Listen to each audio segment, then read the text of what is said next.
Hi, I'm LaVon Couch, and I am a member of the Education Committee. And this afternoon, I'm delighted to be able to welcome you to Precision Points, Dry Needling Competencies. These are representatives from the FSBPT's Dry Needling Competency Task Force, and will provide information about the updated dry needling competencies and discuss their linkage to the NPTE content outline and the rigorous process of practice analysis that inform these updates. The speakers for this session are Michelle Finnegan and Tina McLean. They are both members of FSBPT's Dry Needling Competencies Task Force. You can find their bios on the event app, and they have valuable information to share, and we are encouraged your participation today. If you wish to ask a question during the Q&A portion, the members of the Education Committee will provide you with a microphone. Please abide by the ground rules in the program notebook so more attendees have a chance to ask questions. And at the end of today's session, please scan the QR code to complete your evaluation, or there's a link at the bottom of the session information on the link page. And we really value your feedback. So now I will turn the presentation over to our speakers. First speaker, Michelle. All right, thank you everybody for coming. So what we're gonna do before we get into some talking about what we worked on, we're gonna start with a slide out. So if you guys can take out your phone.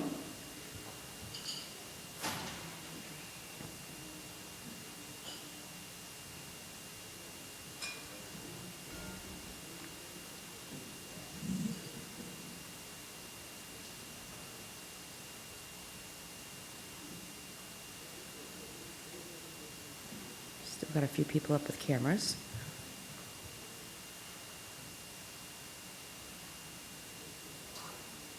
Okay. So the question is, does your board have any current statutory or regulatory projects regarding either expanding or restricting the scope of practice regarding dry needling? Hopefully not restricting, expanding. So it looks like, okay, there we go.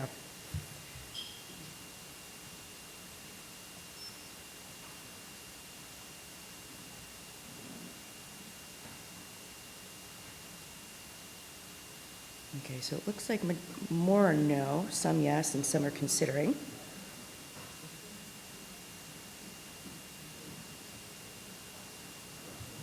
Okay, so basically what this report is about, it's essentially building on the past two competency reports that we did from 2015 and 2020, where we used HRRI, to help support us, along with HMRO, which is an independent organization outside of the Federation, so that way they would facilitate us going through all of these tasks and make sure it's really kept objective, because we really want to minimize any type of conflict of interest with this information, because again, this can be used for state boards for lots of different reasons. So a little bit about HRRI. You can see that their mission and vision really kind of support what we needed, and their goal is to protect the public through regulatory research and collaborative exchange with strategic partners to promote evidence-based healthcare regulation. So again, that's why we need that outside entity of HMRO, so it can stay evidence-based. And their vision is really a world in which regulation ensures people can trust the healthcare that is provided.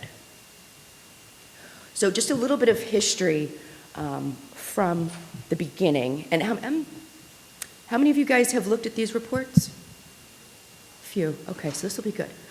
So a little bit of history with the 2015 report. Before that even came to start, the process began back in 2010, where the Federation was getting a lot of questions from various jurisdictions needing support for dry needling. So they started to develop a few different things, which I'll get into in a minute, but that after several years, then we got to the task force. Then in 2020, we had our second task force developed, and essentially what that was supposed to do is review from the 2015. So essentially comparing the 2020 to the 2015 and see what differences existed, okay? And then the third one, which we just finished essentially is the same as the 2020. We're just comparing to the 2015 and updating changes and seeing what else needs to be done. So a little bit about the 2015 task force. On that one, we had 7 subject matter experts, as well as the Federation State Board, FSBPT Board of Directors. Okay, everybody on that committee had experience either teaching and or practicing dry needling, and one of them was an educator. So the main goal with this was to consolidate the information from the first 2 parts. This was the information gathering prior to us meeting. So some of that in those years from 2010 to 2015 was doing a review of literature, sending out a survey to 350 practitioners where they were asked to identify entry-level knowledge and skills related to dry needling competency. Once all that information was gathered, then we had to go through the NPTE individually at home and grade things as far as if we thought it was appropriate or not for needling. Then once we met in person, we went through all of the forms that we completed individually. And some of the goals with this was to define dry needling, also to define the standard for competence. So what's that minimum qualification to be able to safely and effectively dry needle? To review and refine the dry needling tasks, as well as review and refine the knowledge requirements. So that's stuff related to like the theoretical information, the science behind dry needling. And then also to identify the dry needling skills and abilities. So what are some of the activities that are required specific to dry needling? So maybe the palpation, handling of the needle, potentially even positioning, because positioning and draping can be different for needling versus if you're not going to be needling that patient for the same condition. So the findings that they had with this, they found that 86% of the knowledge requirements for dry needling is in PT education. And they found that 14% of it needs postgraduate education. So this is, again, stuff specifically to needling, needle handling, palpation, etc. In the 2020 task force, it was a little bit larger. We had 11 subject matter experts. And again, all were either practicing and or teaching dry needling. And also just to clarify too, with actually all 3 groups, it was very diverse. So it wasn't just people from a certain dry needling company or experience. They were diverse as far as their teaching experience, who they taught for, where people lived, etc., just to try and keep it as objective as possible. So the goal with this 2020 group was a little bit different because we already had it established in 2015, but we had to assess the current competencies needed for the PTs to perform dry needling, because again, this is when the practice analysis came out. And we had to determine also if there was a need for additional research compared to what we had before. Because again, we want to make sure that these competencies are accurately reflected and represented in what we do. So with this 2020 task force, what we essentially had to do was compare the work activities and knowledge and skill requirements from the NPTE that we established previously and compare them to the 2015 findings that we had. And all items, and again, we had to fill this out prior to attending, so everything is done individually. We're highly recommended or basically told, no communicating with each other. We want your honest opinions. And someone else reviewed all of our stuff, and they had a 9 out of 11 cutoff. So essentially, we had to go through all the items and either agree or disagree if it was pertinent to dry needling. Okay? Anything below a 9 out of 11, when we met in person, we had discussions that, again, were facilitated by Humro. So, and sometimes we wound up changing it, so we agreed. There may have been a few that we did not agree on, but at least it was a nice way to facilitate, to really go through the NPTE thoroughly. So as far as the findings with this one, a little bit higher. They found 87% of knowledge requirements for dry needling is, again, in PT education. And so with that, there's only 13% that needed specific postgraduate education for dry needling. So again, stuff like needle handling, palpation, etc. With the 2024 task force, you can see these are the members here. And 6 out of the 10 of us on this committee had experience in some capacity with being a PT board member. And even with the 2015, there might have been about 2 board members, or at least history of working with the board. And then in the 2020, there might have been about 3. So not nearly as much as this 2024 meeting. Okay, and we all again had experience needling and or teaching amongst us, and again, a very diverse group. So a little bit about the practice analysis with the data collection. So I believe it was since 2018 they've been collecting data annually for the practice analysis, but it's only reported overall every 5 years. And that's why we have these task force meetings when we do. Okay, so basically what happens, annually all that data is collected, and then it is sent to the PT and PTA task forces, okay? And then at that 5-year mark, all of that information is culminated and put together for an updated NPTE. And then that's when the dry needling task force has to also compare the findings from the previous 5 years, okay? So with that, we're gonna be looking at those work activities as well as those knowledge and skill requirements, and then it's gonna go through the policy group. So with our task or goal of meeting, again, it was pretty similar to 2020. You know, we had to assess the current state of the competencies and see if to determine if everything could still be done safely and effectively. We also had to determine the need for additional research, if needed, because again, we want to make sure that everything is represented accurately and faithfully in the practice of dry needling. And then also, this was a new one for us, we actually reviewed the dry needling definition. So what comes in as far as creating a competency, again, you're going to start with an analysis of work. So basically, you're going to try and identify tasks that are basically specific to dry needling, with the intentions of looking at what the purpose is, the conditions, reasons, etc. So you're just kind of getting a baseline. From there, you're then going to investigate the knowledge, skills, and abilities for the dry needling. So this is again going to be the theoretical information, the hands-on stuff that you're doing to explore what's needed for that. From there, you're going to evaluate the quality of the performance. So is this effective or is this not? Okay. And then from there, you're going to determine, again, those knowledge, skills, and abilities for competent performance. So what does it take, what's required to be competent versus not? And then from there, you're going to get your competencies where you're going to have a measurable and objective knowledge looking at all of this. Okay? So, another Slido. Get your phones out.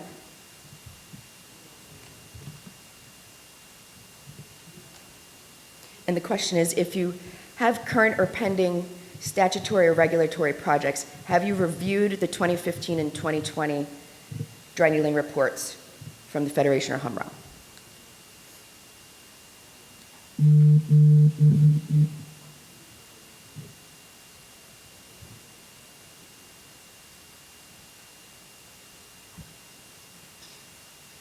So it looks like some of you are not sure, and maybe because you're not involved with it. Majority have not. So these are very useful documents to look at, because again, it's kind of showing the history of everything from when it started and how it's progressed. And it can be very beneficial for making decisions within your board. So now I'm going to pass it along to Tina. All right.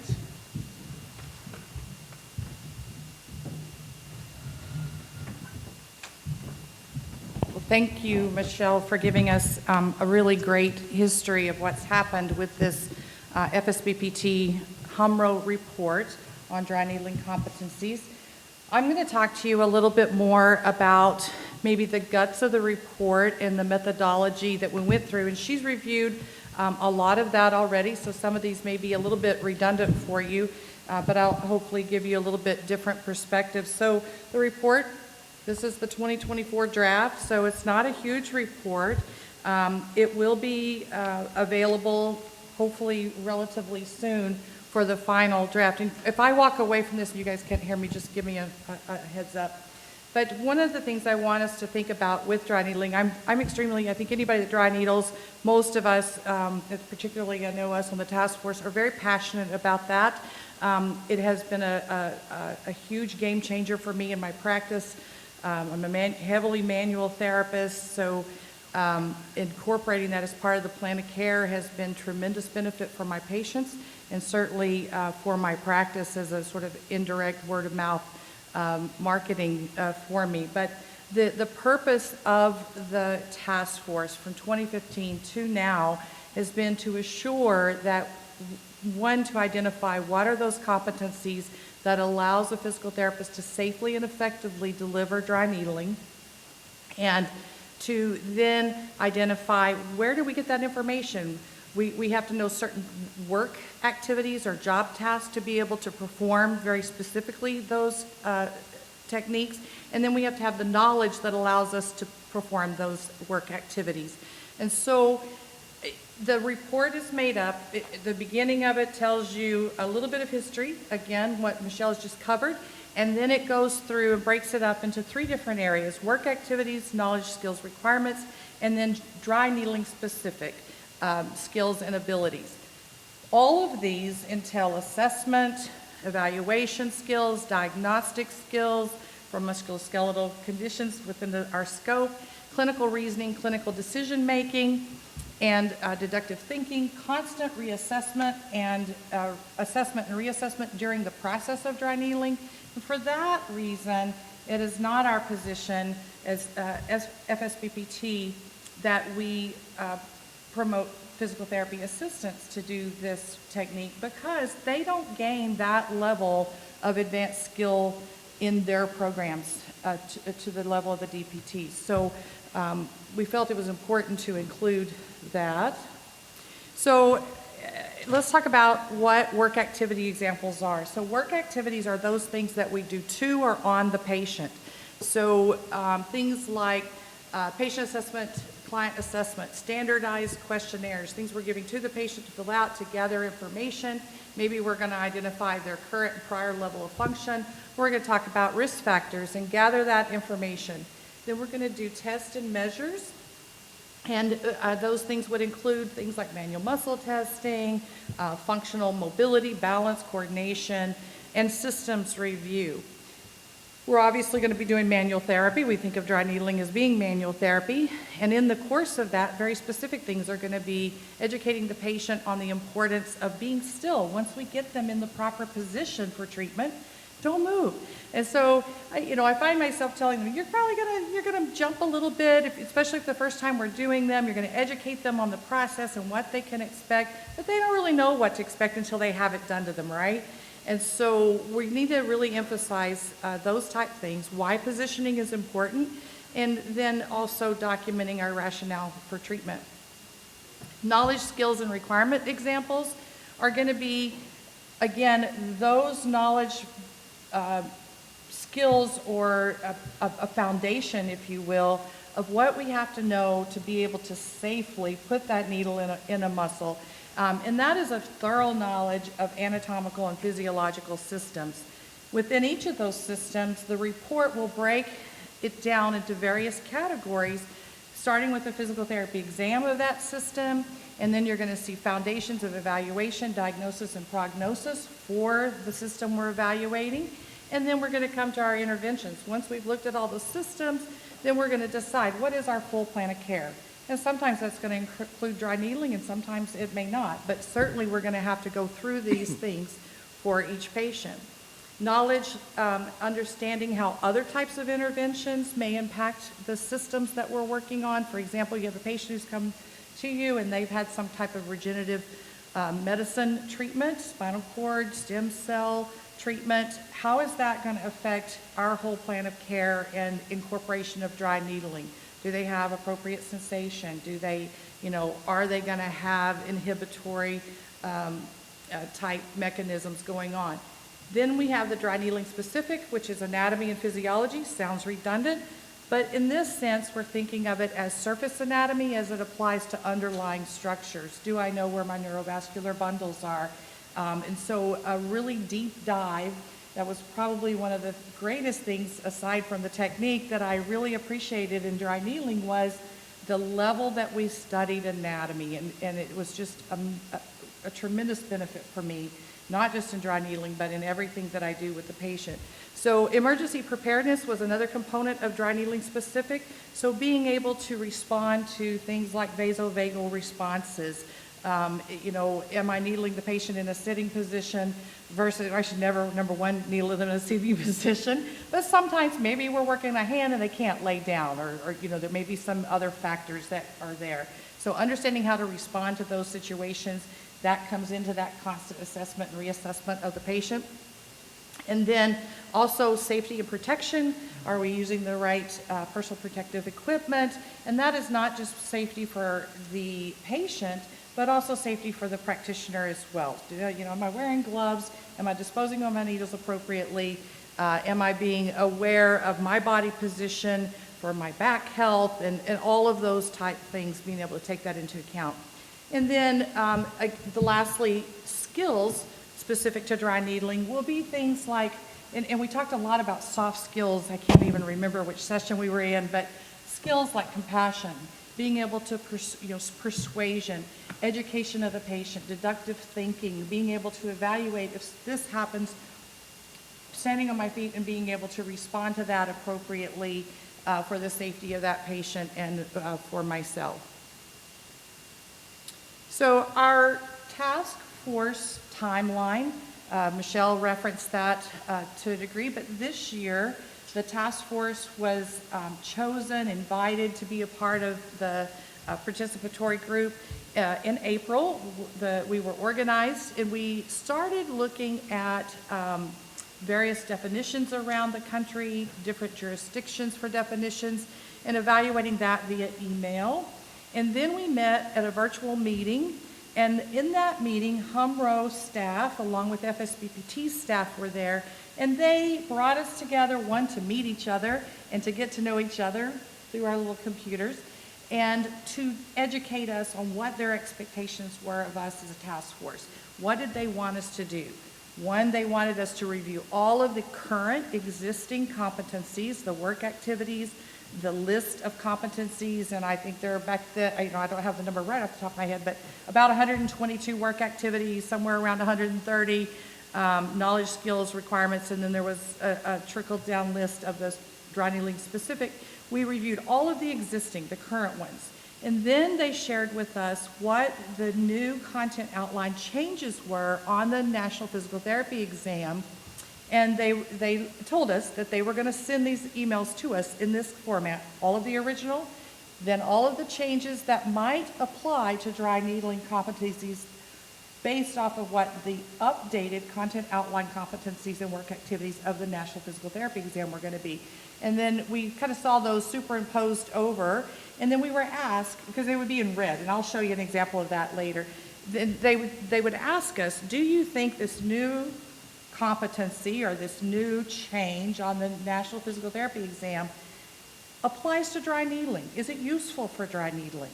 And we were asked to say yay or nay. I accept that change for dry needling, or I don't accept that change for dry needling. So in the third quarter, so that took us a little while. Once all that information again was gathered, HUMRO took that information, their staff compulated that, they analyzed it, and they spit back out to us some very specific things that they still felt, well, maybe they don't quite get it. They're not having great agreement on this. They need to come together and talk about these, and we need to have more consensus. And we're not real sure where we're going to land with this one. So they brought us together in August in person, and we hashed that out and came to agreement on those things. Then in the third quarter, the draft came out. So this has just been out maybe, I don't know, maybe a month or so, Leslie, something like that. Not very long. Anyway, this is the proposed draft. And then shortly, we're expecting the final one to be completed by the fourth quarter. And then once it's completed, it will be published and shared with you as members. So methodology, again, we had an independent review of the existing materials, being the 2015, really the 2020 for this group, compilation of review results, and the in-person meeting. So what did that look like? A little more in depth. The independent review was evaluation first of the existing dry needling definition. Again, we sort of took the existing definition, we juxtaposed it over different jurisdictions throughout the country, and we said, wow, you kind of really like how Wisconsin states theirs, or we really like Georgia's, and we like this word, we don't like that word. And so based on that review, we made recommendations for changes. With the changes to the work activities and the KSRs, again, as part of reviewing what was happening on the NPTE, we made 3 different kinds of revisions. We did editorial ones, which did not change the meaning at all of the competency, whether it was a WA or work activity or a knowledge skills requirement. Or we made substantive revisions, which was a change to the examples that we gave. So the competency would be listed, and then in parentheses, an example of what that competency might be. And so that substantive changes were making changes to that. Or we made whole statement changes. We said this entire competency is no longer applicable to dry needling. We don't like it. We want it out of there. Or we added whole statements. So once that again was all done, HMRO stepped in. They took all of that information. They gave us a threshold again that we needed 9 out of 10 votes of a yay to be included or a nay to be deleted. And they based that on valid research information like Lashy's content validity ratio and Aaron Scully's critical value table. And then they identified again those few things where we didn't have consensus, and they brought us together in August for that in-person meeting. That meeting was a 6-hour meeting at the FSBPT, FSBPT offices in Alexandria, Virginia. And the purpose of that meeting again was to discuss and review areas where the task force maybe didn't have consensus, and to see if what we were looking at as competencies really applied to dry needling, and whether we needed to apply the new NPTE National Physical Therapy Exam content outline should be applied to the corresponding existing dry needling competencies. There were 10 task force members, 1 FSBPT staff member, and 3 HMRO staff members, and 1 liaison. Cindy, thank you for being there for us from the FSBPT board. So a very specific example. So in the report, you're going to see, I think, about 4 appendices. The first 2 appendices are the existing competencies from 2020. Okay, they're going to list 3 or 4 pages of work activities, 3 or 4 pages of knowledge skills requirements. And then the next thing you're going to see is something that looks like this, where it has black writing and red writing, and the red are the proposed changes. And so this, for the whole statement, determine insurance and financial resources and issues, co-pays, deductibles, insurance limitations. Do we need to know that if we're a dry needler? How many of your insurances covers dry needling? Not many of mine. And so as a result of that, we felt it was really applicable, and we needed to have that discussion with our patients before we administered that care to them. Because we don't want them to go up to the front desk and say, oh my gosh, here I owe $150, and I might not have done that had I known that. So as a part of their plan of care now, more and more, I think it's really applicable that we talk about what their financial health is as well as their physical health. And a substantive change example of changing something in the parentheses would be example of movement analysis as it relates to cardiovascular or pulmonary. Their breathing patterns was added on the content outline of the National Physical Therapy Exam. So should it be added for dry needling? Yeah, I think we should probably know how a person's breathing is doing, particularly if we're going to be increasing a nervous system response or vasovagal response or something of that nature. So in summary, we have, there you go. Take your finger off once you hit it once. So in summary, we reviewed at the in-person meeting a finalized group of 32 work activities. Of that 32, we accepted 24 changes. 9 of those were editorial changes. That's a typo. 12 were statements added, and 3 were statements removed from work activities. We added, thank you. I'm going just a little bit over, and I'm probably totally ignoring my signs. I don't even know if they're out there raising up. But so We're still good. We rejected 8 work activities that were brought over, 7 of which we didn't feel were relevant, and 1 that we felt was just not a common use in dry needling. For the KSRs, or the knowledge skills requirements, we reviewed 32. We accepted 29 of those. 11 were editorial changes, 18 were statements added, and we didn't remove any. And then of those we rejected completely, 2 were not relevant, and 1 was not useful. So coming to the definition. We didn't make huge changes, but I think they were substantial changes. We changed, so the old definition, most of you probably know that, it's out there in Georgia's. I just read Georgia's regulations and statutes today. That's their definition, and some other states have that one as well. Dry needling is a skilled technique performed by a physical therapist using filiform needles to penetrate the skin and or underlying tissues to effect change in body structures and functions for the evaluation and management of neuromusculoskeletal conditions, pain, movement, impairments, and disability. So we felt that that needed a little bit of updating based on some other jurisdictions, and we changed the word technique to intervention. We dropped the descriptive for the needles because we wanted the definition to be applicable over time, and we felt like filiform might phase out as being the only needle that we might use. And we felt like the word body really didn't carry the level of fluency that the rest of the definition carried, so we wanted that to read a little bit differently. So we changed that to functional change in anatomical structures. And then lastly, we added the word prevention to evaluation management and prevention of neuromusculoskeletal conditions, pain, movement impairments, and disability. So in conclusion, this year's task force came up with 144 work activities. There's 133 knowledge requirements, 20 skills and abilities specific to dry needling. 88% of the KSRs are acquired during the entry-level physical therapy education. And I understand from my Georgia friends that all of their universities now are incorporating all the full requirements for dry needling in their DPT programs now. So they graduate fully capable of delivering dry needling, which is wonderful. So the remaining 12%, again, are needle technique specific, choosing the gauge of the needle, choosing the length of the needle, again, those emergency measures, and very specific skills that a therapist characteristics that a therapist needs to have in order to be an efficient and safe and successful dry needler. With that, there's a list of references that you can find in all of these reports, the 1520 and 2024, where you'll see where we drew a lot of this information. And we have one more Slido for you.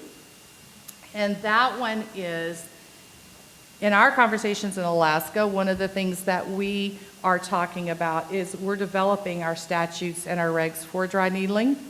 And a big discussion is what kind of training do we need? And so in your state, do you have, so you guys have put restrictions. You said what kind of education qualifies them. You can't just take a weekend warrior course and be still qualified. So that 14% or that 12% that's still out there, those specific skills are really important for safety for our patients. So with that, we'll open it up for questions. And thank you all so much for coming. I've had a tremendous weekend. It's my first time attending this conference, and I've absolutely loved it. So thank you for having us, and thanks for being here today with us. So any questions?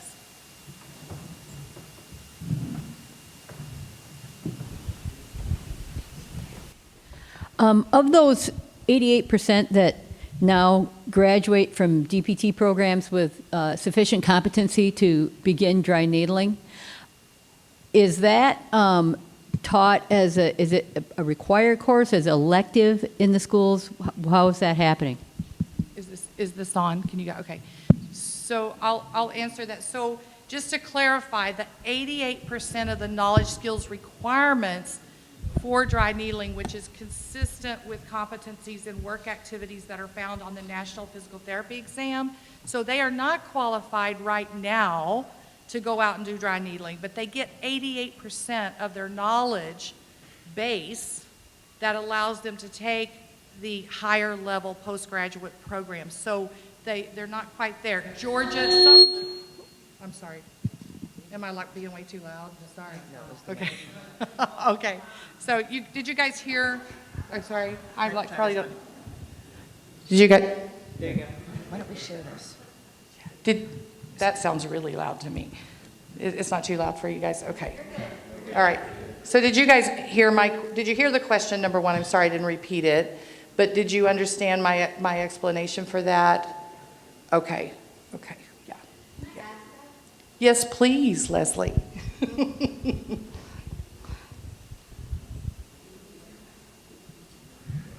So I think just a little bit more nuance to that is that dry needling, the original way back when, okay, the very original document, basically you took dry needling, which is just a particular skill, and you did a job analysis on dry needling, okay? Because at the time, where we were then is the acupuncturist, and Oriental medicine was saying, you guys haven't gone to acupuncture school, you have no business doing this technique. Well, you don't spend, however many years of acupuncture school just putting needles in. You learn other things too, anatomy, you learn physiology, you learn some other things. Well, you learn a lot of that in PT school also. So it was doing a comparison. It was looking at dry needling as a task, as a job analysis on dry needling, and saying, what is really necessary in order to do dry needling safely and effectively? And here it is. Here's this list of things that you need to do. And oh, by the way, look at this. 86% at the time of that knowledge that you needed, that knowledge of work activity, was already covered in the physical therapy entry-level education program. So you don't need to go to acupuncture school. You don't need to go to Oriental medicine school because you've done all this. Now, there are going to be certain folks that are going to be lacking in certain activities, and the boards at that time were saying to us, what do we need to make sure people have done and have learned in a postgraduate class in order to be safe and effective at dry needling, right? And they said, give us an idea. If we're creating regulations, we're writing regs, what do we need to say that they need to have, been exposed to? And so that's where that list of dry needling specific things is. So it's saying, hey, most of what you need to know, a lot of safety, a lot of the physiology, the background anatomy, you've already had all that, but then, there's this world here that really you haven't had covered in PT school. So now at the time, and now at some schools, you may actually already, are having that covered, right? And that's going to be up to the jurisdiction to decide. But as to, so it's not to make them eligible to take a postgraduate class. This is just any PT who graduates from a DPT course is getting this amount of the material that they really need. And then now some graduates, but we couldn't really go into that in this kind of paper. Right. That's not what the point of this analysis was. This was really to take the content from the NPTE and look at it with regard to dry needling competencies as a job analysis. Thank you, Leslie, very much for that clarification and history. Any more questions? Do you currently have a list of the educational programs that include dry needling in their entry-level programs? No, I do not, but I can tell you it's on my list to do, to find that out. That would be very helpful. I can add to that too. It varies with programs. Some just get a lecture. Some get, like I know South College, when they do their lab intensives for their advanced interventions, they get one day where they get a little bit of theory, and then they get to practice some safe muscles. Others are implementing it a little bit further than that, so it definitely varies across programs. Anyone else? Yep, in the back there.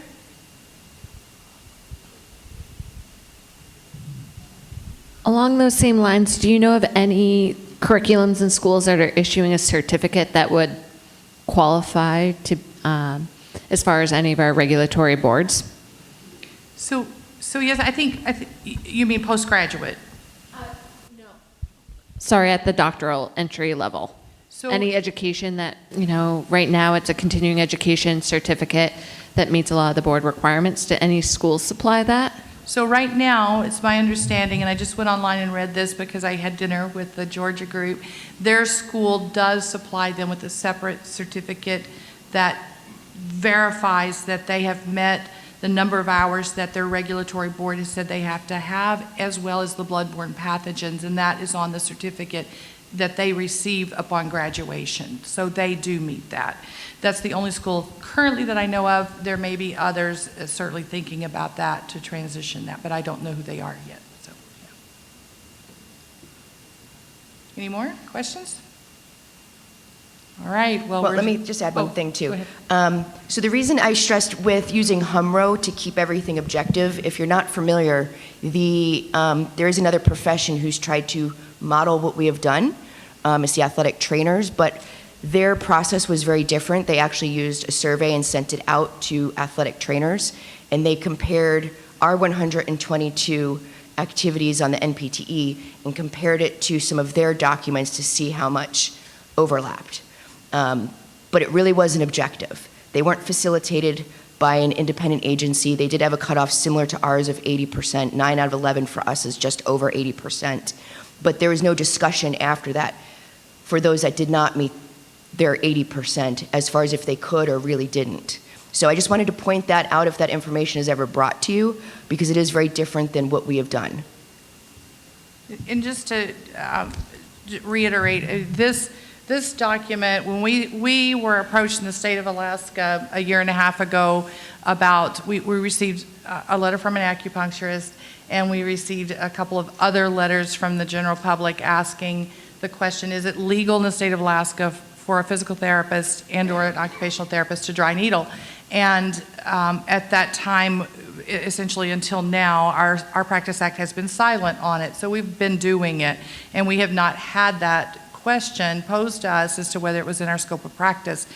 So that started a lot of legal review, and it started our process of regulatory and statutory projects. We leaned on this report heavily. It was a great report for the 2020 and 2015, and we're excited to see the 2024 say similar things, only improving. And so it is a substantial report. I believe this is a great technique, and I certainly believe that in most things, I don't want to see a laundry list, and I don't want to see these restrictions put on our profession. So, and certainly don't want to be told by someone else that we can't deliver this to our patients. So I encourage you to read this when it comes out for the latest one. If it doesn't come out tomorrow, then go look at the other ones, because it'll give you a good foundation for what's going to be in this one. So, great. Yep.